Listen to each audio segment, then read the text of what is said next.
Bienvenidos a Casa Endémica. Mi nombre es Esteban Morales, soy fundador del proyecto y socio de las marcas que representamos, no de todas, pero sí de la mayoría.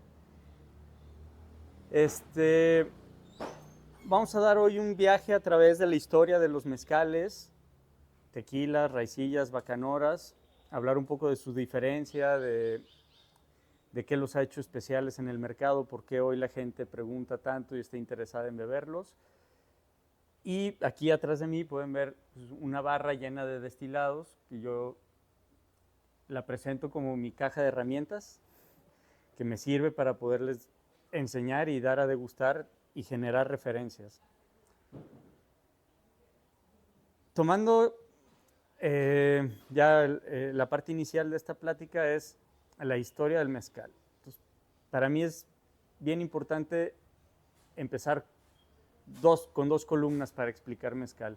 Una, la parte histórica, y la segunda sería la parte cultural y política más contemporánea, ¿no?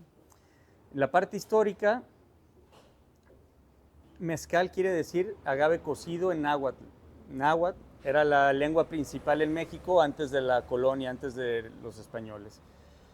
Entonces, en náhuatl es una palabra conjunta que se crea a partir de dos palabras.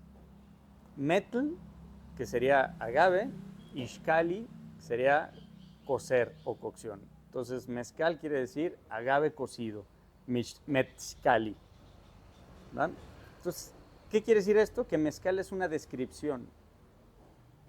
Mezcal es una descripción y describe un proceso que se necesita para hacer un destilado. Entonces, el destilado mezcal adopta el nombre del producto que se usa para hacerlo y no al revés. Entonces, históricamente, todos los destilados de agave son mezcales. Políticamente, hoy en día, por denominaciones de origen y ciertos errores del gobierno, pues no le decimos mezcal a todos los destilados de agave. Entonces, esto es muy, muy importante porque en lo consecutivo de estos videos y de esta presentación, cuando yo me refiero a mezcal, estoy hablando de todos. Bueno, una vez entendida esta diferencia entre lo político y lo histórico, bueno, primero lo histórico, perdón, la parte política es las denominaciones de origen. ¿Va? La primera denominación de origen en México fue el tequila, en 1974. ¿Y qué son las denominaciones de origen? Entonces, tenemos que ir un poquito a Europa y aprender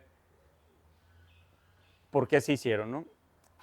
Fueron como catálogos de productos regionales de cada país. Como Europa tiene fronteras muy pequeñas y están pegados, pero cada país tiene una gran historia y cultura, lo que querían entre ellos era reconocerse sus productos regionales y no masificarse en este proceso de globalización.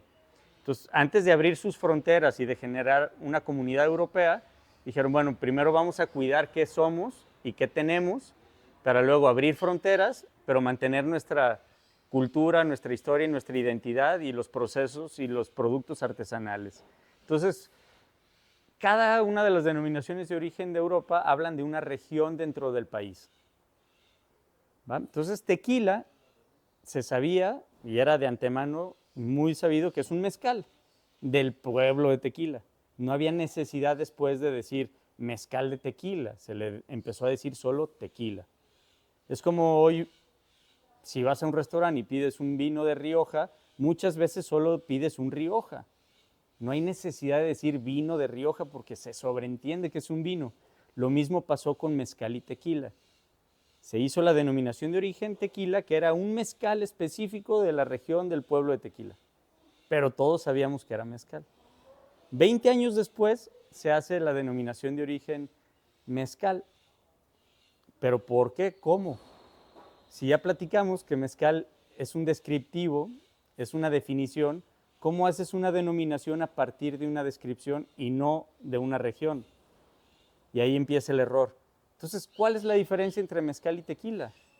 Pues en realidad no había una en específico, simplemente tequila era un mezcal del pueblo de Tequila. Y ahora cuando el gobierno decide hacer denominación de origen mezcal con un grave error.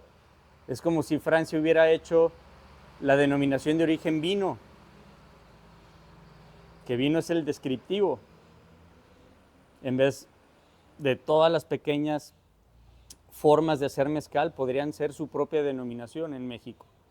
O sea, no es lo mismo hacer mezcal en el pueblo de Oaxaca de Santa Catarina, Minas, y luego manejar 1 hora a Matatlán. Ahí ya son dos denominaciones de origen distintas. ¿Por qué? Porque los procesos son completamente diferentes, aunque los dos hagan mezcal. Entonces se pudo haber hecho la denominación de origen de mezcal minero y de mezcal matatleco, y así poder ir regionalizando los mezcales por sus diferentes procesos y diferentes agaves, como sucede en el vino. Pero el gobierno no lo quiso hacer así y dijo, si hago solo denominación de origen mezcal, hago una, incluyo a todos y los rijo con las mismas leyes. Entonces ahí fue el caos. Es un grave error, pero bueno, es en el que ahora vivimos.